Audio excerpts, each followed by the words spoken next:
$2.7 billion, that is the estimated value of American radar infrastructure that has been destroyed or damaged across the Gulf region during the current conflict, according to reports from U.S. officials and satellite analysis.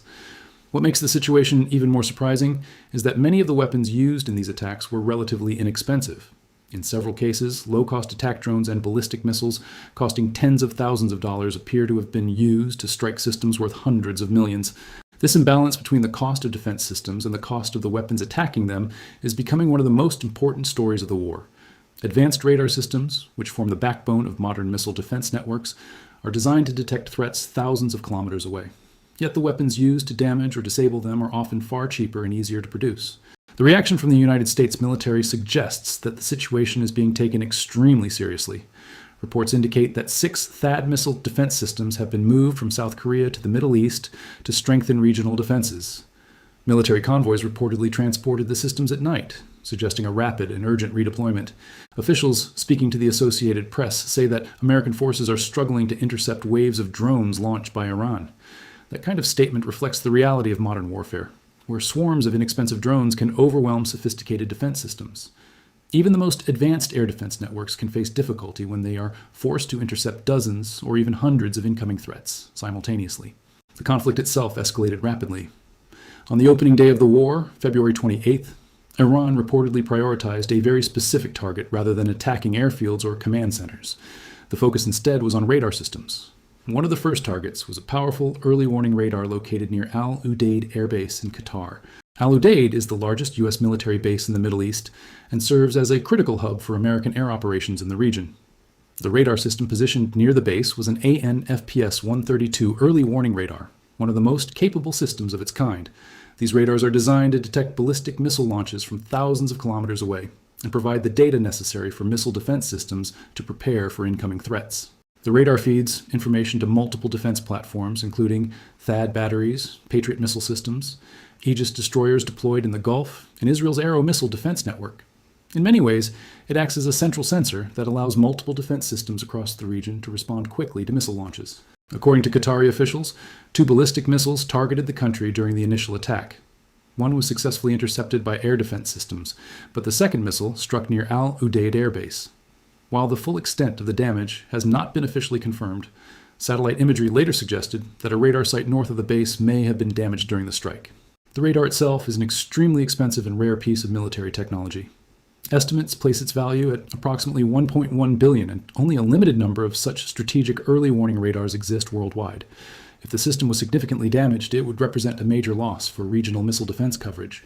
The reason such systems are targeted early in a conflict is simple. Radar provides the time needed for defenses to react. If the early warning layer of a missile defense network is disrupted, the time available to detect, track, and intercept incoming missiles becomes much shorter.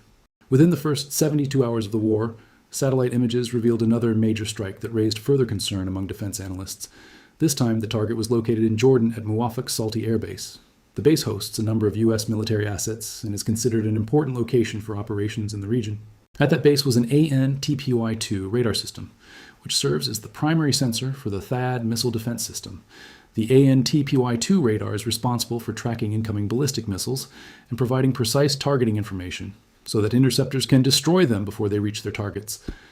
Satellite imagery published by several organizations showed destroyed equipment and large craters near the radar site. Reports described multiple trailers being destroyed or heavily damaged, suggesting that several strike attempts may have been made to ensure the radar was disabled.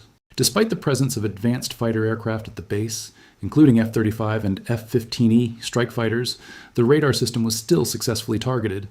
Analysts say this illustrates a growing vulnerability for high-value military equipment that must operate in relatively fixed positions. The loss of an AN/TPY-2 radar is particularly significant because only around 20 units have been produced since the system was first developed. Unlike some other military hardware, there are no large reserves of these radars waiting in storage. Each system takes years to manufacture and deploy. Experts say that losing even one radar can significantly degrade the effectiveness of a missile defense battery. Without its primary radar, a THAAD system loses its ability to track incoming threats with the same level of accuracy and speed.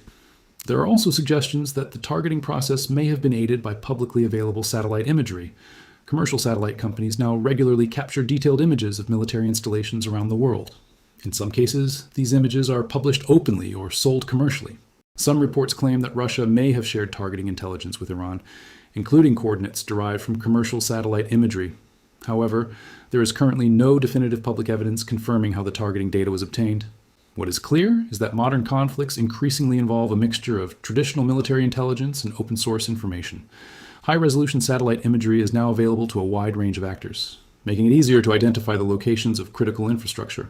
Beyond Qatar and Jordan, analysts believe that radar-related facilities across the Gulf region may have been targeted as part of a broader campaign. Satellite imagery has shown damage to buildings believed to be associated with radar operations in the United Arab Emirates, including locations at Al Ruwache and Al Sayr. At those sites, several structures appear to have been struck within a short period of time.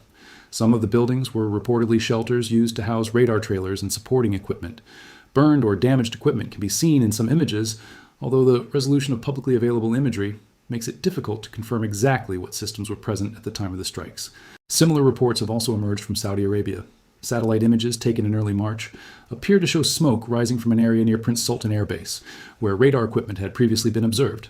However, it remains unclear whether the radar system was present at the moment the strike occurred. Additional reports suggest that communications and radar infrastructure at U.S. facilities in Bahrain and Kuwait may also have been targeted. In some cases, lower-value radar systems were reportedly damaged. Iran's Revolutionary Guard has claimed that 10 American radar systems across the Gulf region were destroyed during the attacks. However, independent analysts have not been able to verify that number, and the confirmed destruction of the AN/TPY-2 radar in Jordan remains the most widely accepted loss. These radar systems serve a critical role beyond defending U.S. bases. They are part of an integrated missile defense network that helps protect multiple countries in the region.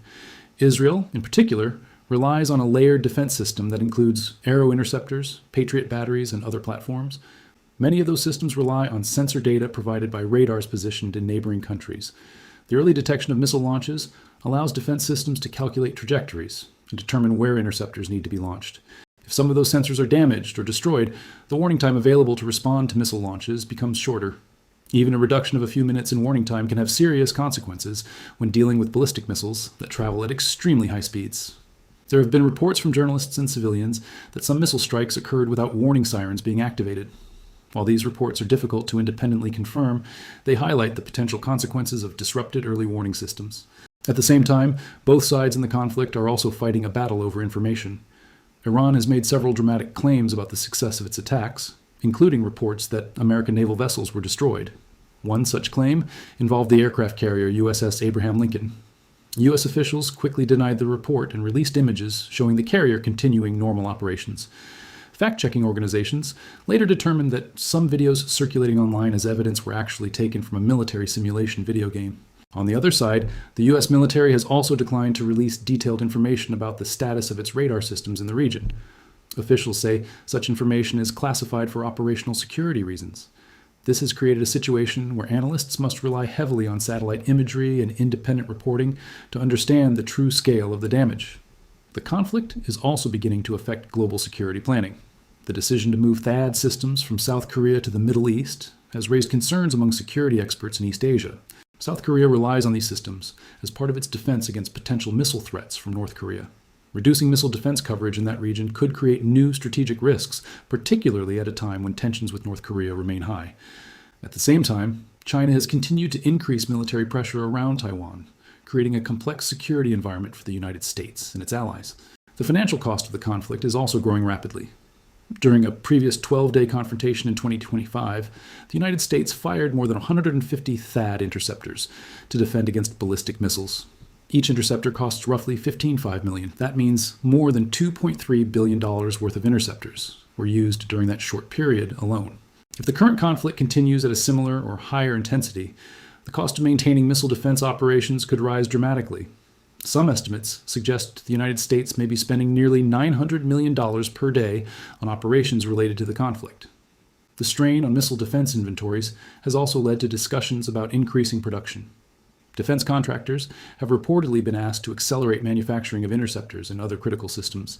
Meanwhile, the conflict is already having visible effects on global markets. Oil prices briefly surged close to $120 per barrel as tensions increased in the Gulf region. Shipping traffic through the Strait of Hormuz also slowed dramatically. Reports indicated that more than 150 oil and liquefied natural gas tankers temporarily paused their movements while the security situation remained uncertain.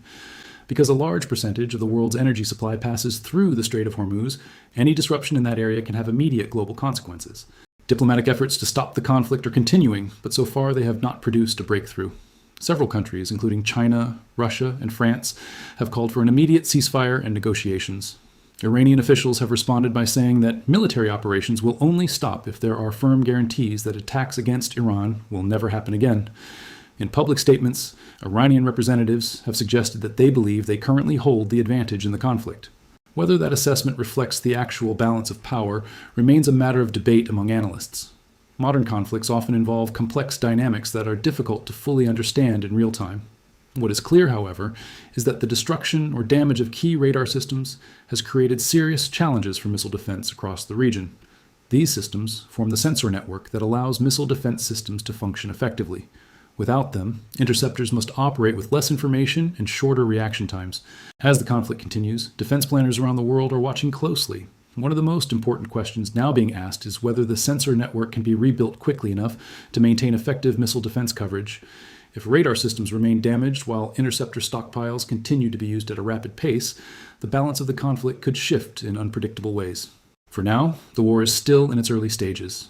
But the events of the first days have already demonstrated how vulnerable even the most advanced defense systems can be when faced with new tactics and technologies. And the longer the conflict continues, the more the world will learn about the strengths and weaknesses of modern missile defense.